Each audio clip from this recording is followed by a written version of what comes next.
My name is David Hann, and Tom got it right. It is Hann. Petey's making fun, a little bit of fun, but it's good fun because a lot of people look at my name and they don't know how to pronounce it. They don't know if it's Hann or it's Han. And I don't know that I've been here before, so I can tell you this. I can help you remember that. My wife's name is Ann, so it's Ann Hann. And she's been my wife for 28 years, so she's gotten used to that. And I hope you get used to it too, so I'll help you remember my name. I serve in the state Senate. I represent Eden Prairie. I've been there since 2002. Before that, I served on the Eden Prairie School Board for 8 years. I spent most of my adult life in business. I worked for Deli Express, a food manufacturing company based in Eden Prairie. I was senior manager for them, dealing with transportation, logistics, kinds of issues, and worked for them up until I think my second or third year in the Senate. I just had to leave that because I was gone so much of the time. And I'm glad to see that we've got some candidates running for the Senate that have a business background, and I think Tom will attest to this too, that we do not have enough people in the legislature that have a business background. It's a tragedy. And I think it's because of that. That's one of the reasons why these people on the other side come up with these crazy ideas. They don't understand how economics works. They just don't get it. They think that the whole idea is to create jobs, and that legislatures can somehow do that by taxing the private sector, giving the money to a committee in the legislature. We go out and hire a bunch of people to build bike paths up in Bemidji or Bloomington or whatever your boondoggle is. They say, look at all the jobs we've made.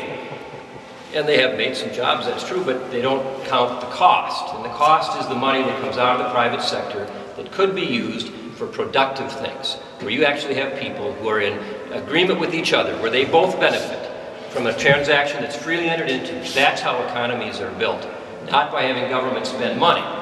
And our job as Republicans is going to be to help our friends, our neighbors, our community members to understand that it's not just jobs, it's about productivity that is going to bring our economy back. And to get that done, we've got to reduce those taxes and reduce the burdens that we put on this economy over the past 2 or 3 decades in Minnesota, driving people away, not encouraging people to come to Minnesota, invest their lives really in growing businesses, growing jobs in this state. When you think about this, and I don't know how many of you have started your own business, you're telling me about you're trying to start up a business with fire equipment, and I'm sure you know, if not already, how much of a challenge it is to do that. And we have got to encourage people who are thinking about that, who've got the means and the desire to do that, to come to Minnesota. And people don't have to come here. They can look around the country and they can find all kinds of places that are more friendly to this entrepreneurial spirit that is really where our economy gets built. It is small business, it is entrepreneurs, and we've got to encourage that. It's a big problem in this state. So that is a huge deal. And whoever the governor is next year is going to have to deal with it.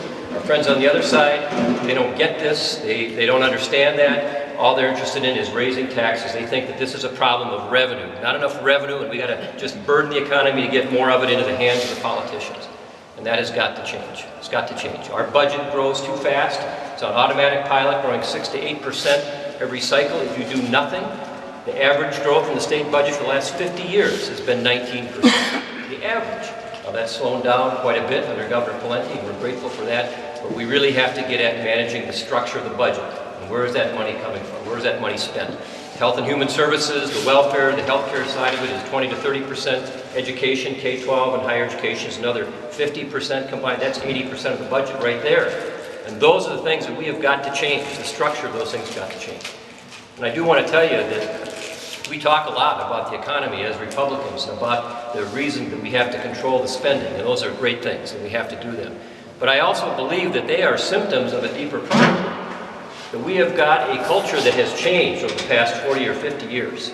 It's no longer the culture that was dominant in this country when I was a kid growing up in South Minneapolis and going to public school with our former governor, Jesse Ventura. He was a classmate of mine.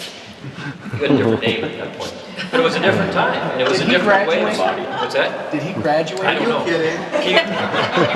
I only went to grade school with him. I was in the same class for 3 years, and he was a third grade for 3 years. Let's just put it this way: he was not the most academically gifted student.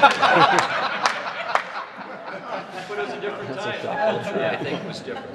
And this is why it's important. I think when we look at what we're seeing today, and you look at the education system that we have, and you go back and you start in Aristotle and go forward, and you will find that people will tell you that the culture is determined by the education system. And whoever controls the education system controls the future of that society.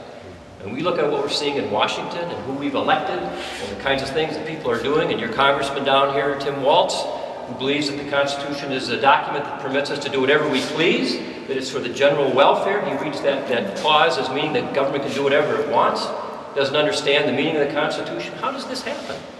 It happens because we have an education system that has been politically dominated in St. Paul and now even more so in Washington, D.C. And we do not have local parents and families in charge of education, and we have to do that. And I talk about this a lot because it needs to get done. And I think it can only get done if you have a governor who's willing to have this conversation with the general public in a campaign, a general election campaign, so that when you win, you've got a mandate for that change. It's going to require substantial change. You're going to have to take the power of those employment groups and say, you know what, you're not going to make the decisions for the whole state. The 70,000 teachers, many of them are forced to, or they're all forced to by law, many of them don't want to, pay their dues and be in this political organization. Those 70,000 people run the education system in this state to their benefit and the benefit of the DFL party. Now, if you're a state senator, you represent 70,000 people. The 70,000 people I represent don't have nearly the influence on the education system as those 70,000 people who are compelled by law as members to join that organization, pay their dues. The dues are collected at public expense, and then it's spent on lobbying and political campaigns, among other things, and that has got to change. I think the only way you do that is you talk to the public. You explain to the public at large how this works and how corrupting it is, and the effect that it has had on the culture. And we have got to change that. And so I think that as important as those economic issues are, let's not forget what I believe the most important thing is, which is this culture. We've got now this idea that human life is something that can be disposed with at convenience if it's inconvenient for us, and that's supposedly a right. How did that happen? In the last 40 years we've come to that conclusion. Or that a traditional marriage is an option, just one among many, doesn't really matter. And then we look around the culture and we see how coarse it's become and how families that used to do things for themselves on their own are now turning to government and saying, well, you should do that for me. And how does this happen? How does this change?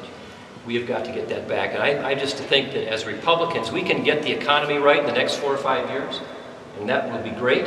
But if we don't begin to change the education system, in 10 years we're going to be back in the same suit, because the next generation is going to come through and they're going to be indoctrinated in the same kinds of ideas. They're not going to be learning how to think and how to understand what government is about, what the Constitution is about, and what citizenship it means. And that's the things that we have to change. So last thing I will say, and I don't know if you want us to answer questions. I think we'd be happy to do it if you want to, or maybe you just want to go have fun. I know we had some fun things planned here. This isn't one of them, I don't think. We do have. Stay for the fun. Well, we'd like to. We've got to persuade people beyond just our Republican friends. We've got a core group of people in this state that are Republicans. I don't know what it is, 30% of the electorate. And the good news is the Democrats haven't got much more, or maybe not even the same amount. It's just that those are people that are ideologically motivated. They have decided that they are going to commit themselves to a political party because they believe in certain ideas. But there is another group of people, the middle group, who don't have that ideological commitment. They're not in the parties. And they decide every election. And they look at the candidates and they say, we're going to vote for this one, or we're going to vote for that one. And that's always what's up in the air. That is, every election is decided by those folks. And our job as Republicans is to talk to those people and help them to understand that the vision that we have for the future of this state is the right one. The policies that we're talking about of lower taxes and personal responsibility are the right path to get us to that vision, and have them trust us. And I think to do that, it means talking to people, listening to them, believing that they are as reasonable as we are, that they have the same capacity for virtue as we do, and trying to get them to stop long enough and listen to what we say. That our job isn't to get them mad at us, but to get them to think with us about what we're talking about. And I think if we do that, and in my district that is politically divided, I think this works. That people don't have to agree with us. We don't all agree with each other. My wife and I don't always agree. I know that's a shock, but we don't. And we probably in this room don't all agree. And people don't need to agree with us completely to vote for us, but they need to understand what we believe and why. And they have to think, well, that makes sense. And maybe I'll give you guys a shot because we see what the Democrats are doing and we're not too happy with that. That's our task. And I think it's doable, and I think we've got a great chance next year to do it. And I'm going to look forward to working with each and every one of you and our candidates running for the House and Senate to make sure they get elected too, as your candidate for governor. So thank you for having us here tonight. Appreciate the invitation, the great food, and I just want to wish you all a Merry Christmas. And thanks again.